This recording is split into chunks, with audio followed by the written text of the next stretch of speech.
I still vividly remember the day our lives were turned upside down. My father's passing when I was just 13 left an enormous void in our family. While still struggling to process this immense grief, our mother unraveled to the point where she could no longer take care of my younger brother Alex or me. Fortunately, my Aunt Linda generously offered to become our legal guardian. As we sold the house filled with bittersweet memories and moved in with Aunt Linda, I recall feeling immense gratitude mingled with sadness. She welcomed us with open arms, nurturing us through those turbulent early teen years with empathy and wisdom. Of course, raising 2 kids on top of her busy career in politics was not easy, but Aunt Linda took it all in stride, wanting to honor my father's memory by keeping our family together. Over time, Aunt Linda not only provided a roof over our heads, but helped instill in me a sense of morality and ambition.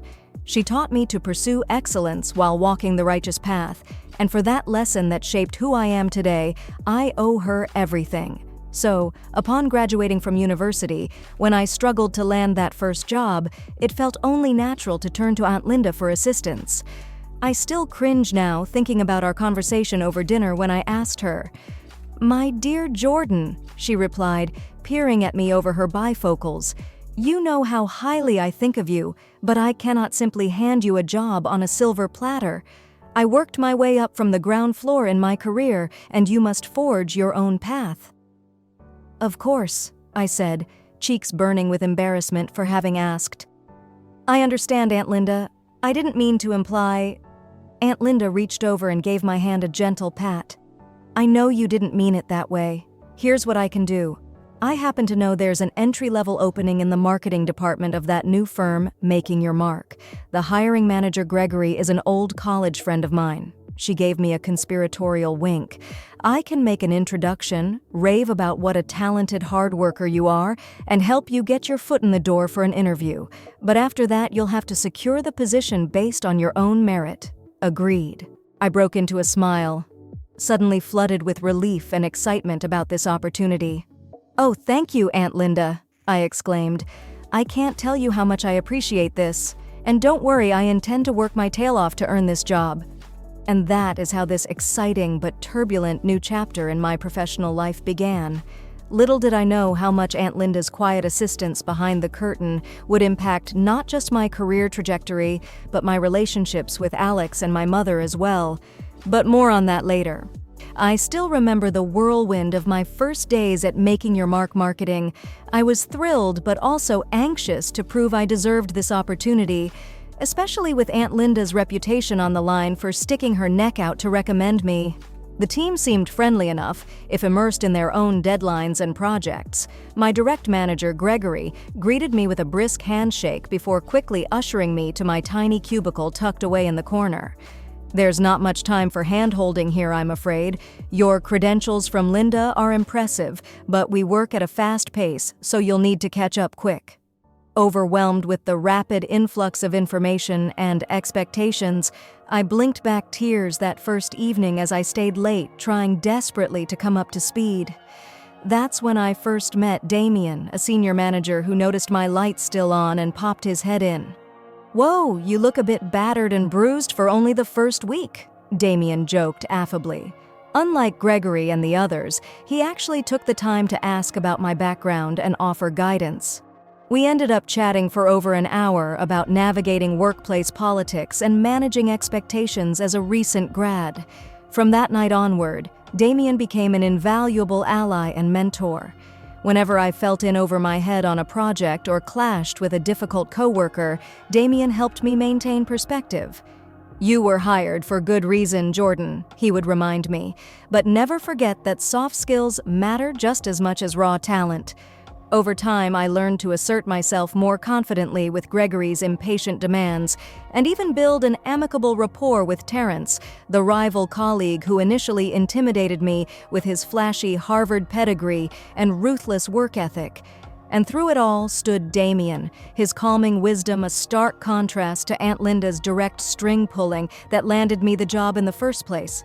With Damien's support, for the first time, I truly felt like I earned my place at Making Your Mark, independent of Linda's looming influence. Little did I know how soon that newfound confidence and security would be put to the test. The marketing team was about to embark on our most ambitious project, yet in collaboration with our firm's biggest client. And somehow, against all odds, I found myself at the very center of the impending storm.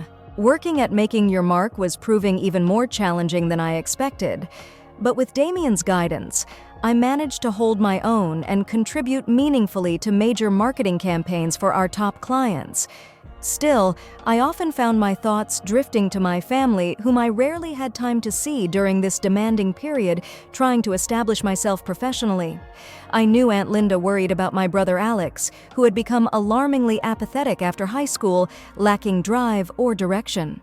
While I immersed myself in extracurriculars and college applications hoping to make Linda proud, Alex retreated further into his video games and dead-end retail jobs. Over one of our rare dinners together, Linda voiced her concerns. "He won't listen to me, but he looks up to you, Jordan. Please talk to Alex and see if you can motivate him to take some community college courses or apply for professional training programs. He can't just stagnate like this forever." I shifted the pot roast around my plate, conflicted about getting further entangled in Alex's rudderless path. But how could I refuse after everything Aunt Linda had done for us? Later that week, I met Alex at our old favorite pizza place. Slouched in the vinyl booth picking pepperonis off his slice, he seemed initially receptive. "A job hookup, you say? I mean, yeah, office gigs pay better than retail. As long as I don't need, special skills or whatever," Alex mused before taking a big bite. "No, it's just an entry-level thing, but you have to promise to work hard if I refer you," I pressed, passing him a napkin. "Please, Alex, do it for Aunt Linda, if not yourself. She deserves some peace of mind." He waved me off. "Chill, Jordan, I got this. Tell Aunt Elle I said thanks and all that. Who knows, maybe I'll finally impress Mom too if I become Mr. Fancy Career Man." If only steadfast dedication blossomed so easily.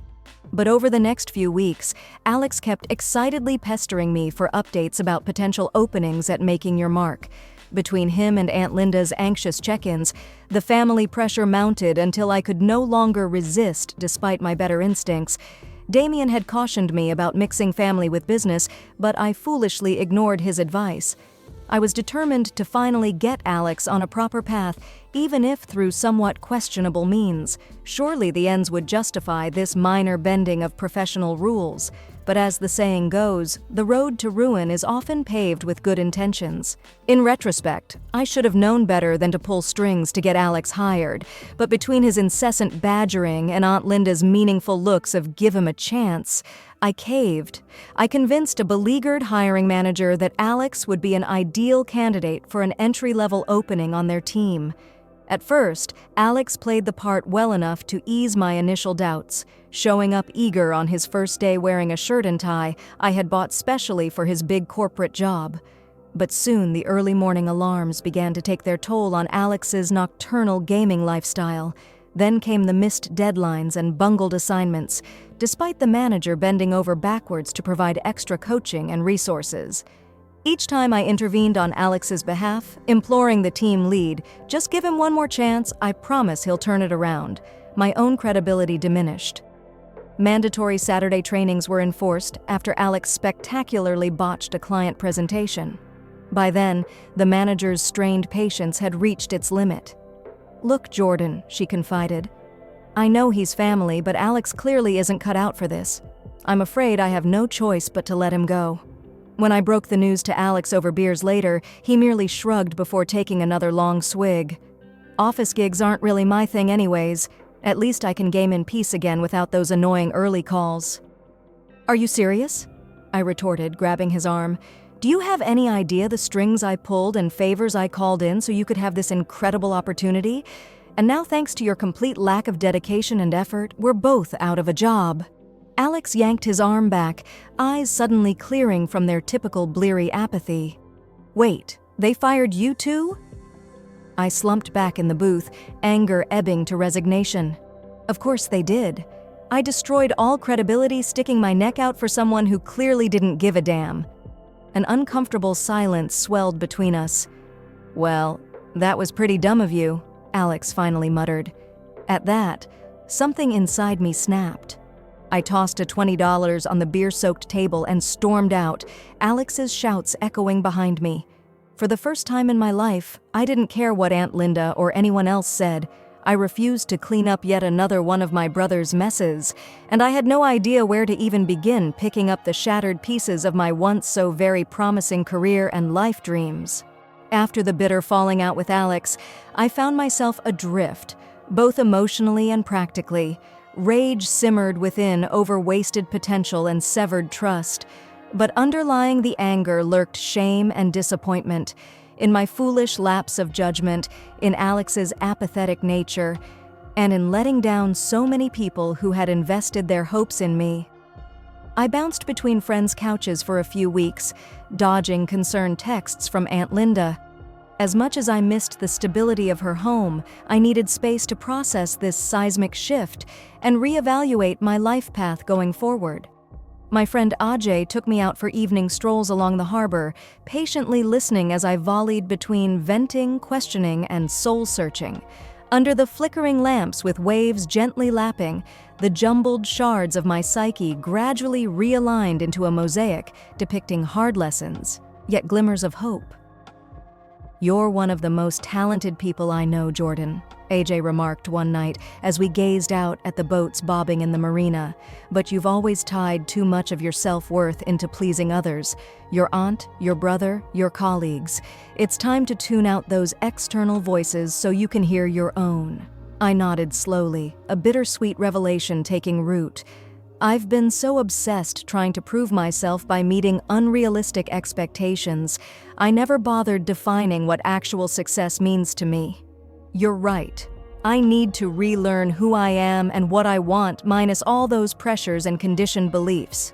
"Now you're getting it," AJ playfully elbowed me. "This is just another fresh start for you to become more authentically yourself." Our moonlit dialogues opened up well springs of untapped wisdom within. While still healing from self-inflicted wounds, for the first time in ages, a spark of optimism flickered regarding the endless possibilities stretched out before me.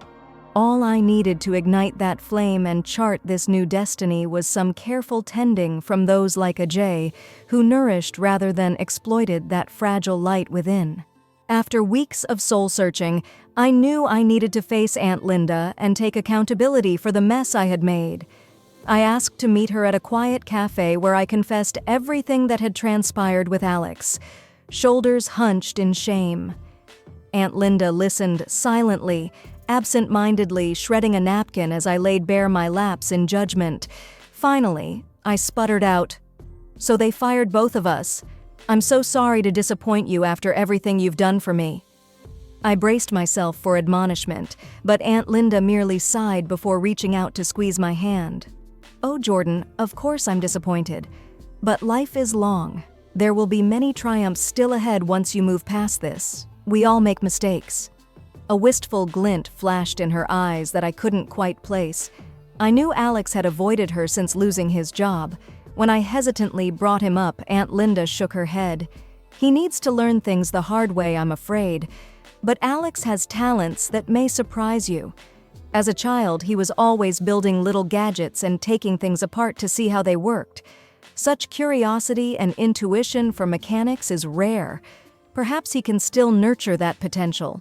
I blinked in surprise, unable to conjure this version of inventive young Alex that Aunt Linda described from the perennially checked-out brother I knew. But then again, how well did any of us really know or see each other beyond surface assumptions? Aunt Linda patted my hand again. "The past is done. There's no changing it. You're always welcome back home, but give things space and time to settle." I finally met her sympathetic gaze. "Thank you, Aunt Linda, for still believing in me after all this." She smiled wryly. "That's what family is for? Loving you through mistakes and all." I returned her squeeze, immense gratitude welling up for her unconditional support. With Ajay's counsel and Aunt Linda's forgiveness fortifying me, for the first time I felt prepared to stand steady and chart this unfamiliar new course alone. I slowly picked up the pieces over the next few months, leaning on the emotional support of Ajay and others who boosted me back up after my fall from grace. I even managed to land a short-term freelance marketing gig to get some income flowing and my foot back in the door professionally. Meanwhile, Aunt Linda was ramping up preparations for her annual gala fundraiser for the Children's Hospital, the glittering social event of the season among the city's elite.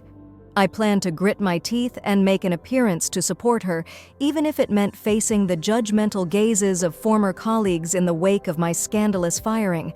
What I didn't expect was for Aunt Linda herself to harness that public platform to spectacularly drag my name through the mud again.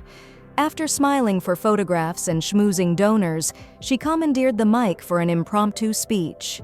"Good evening, dear friends," she began, champagne flute raised. "As you know, supporting vulnerable children has always been my passion. But lately, I'm afraid even some in my own family have lost their way when it comes to basic values." Confused murmurs rippled through the bejeweled audience as she described Alex's incompetence and unwillingness to better himself.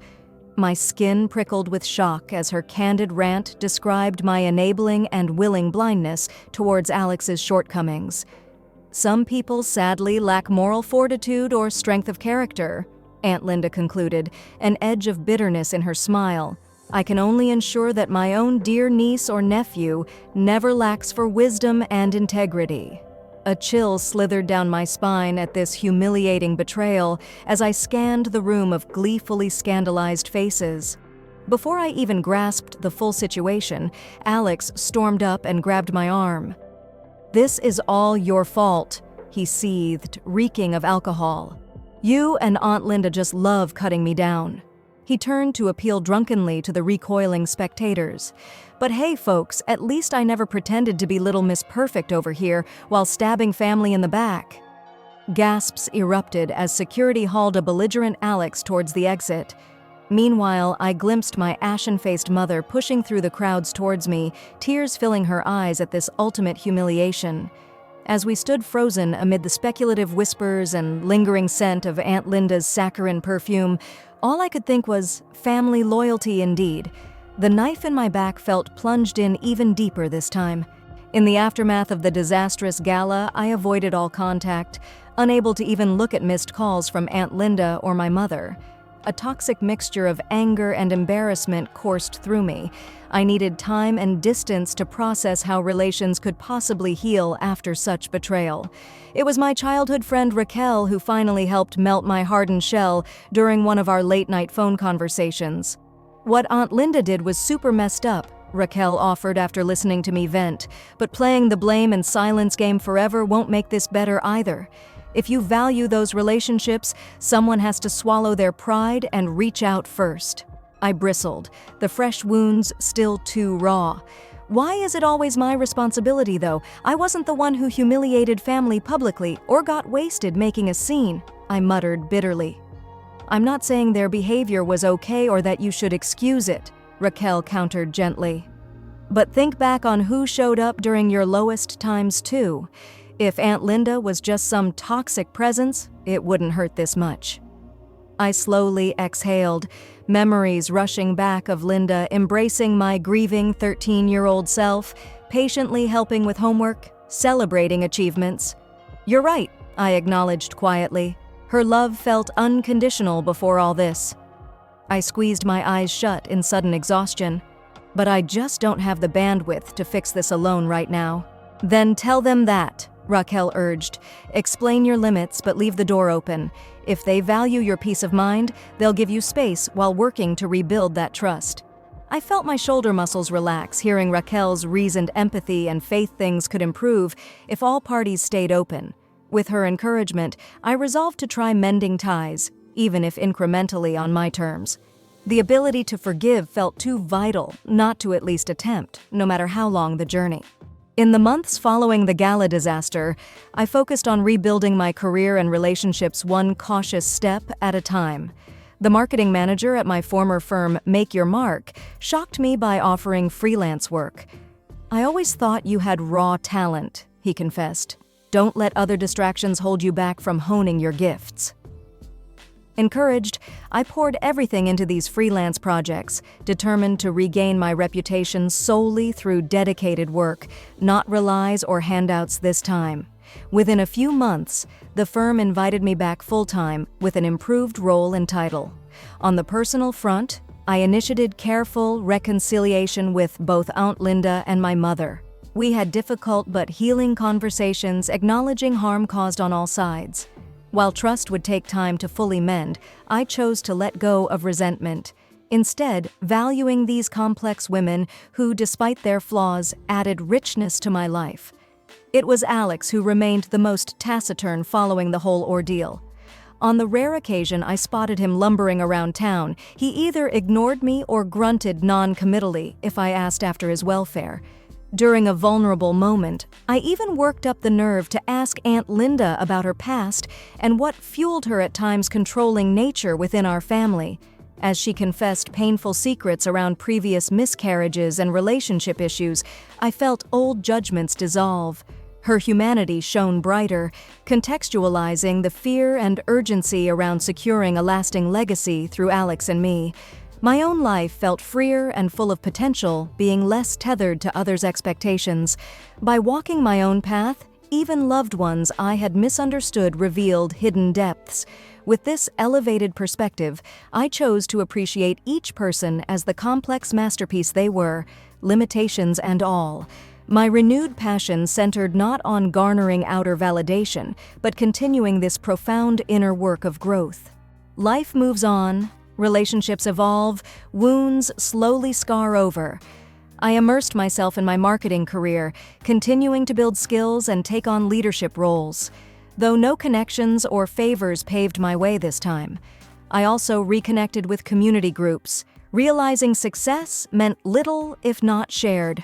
I joined an art therapy initiative, bringing resources to underprivileged kids, those vulnerable like I once was before Aunt Linda's intervention. Being of service filled me with purpose, lacking in former accolades chasing. Despite lingering tensions, I tried appreciating family connections as well, flawed though we remained.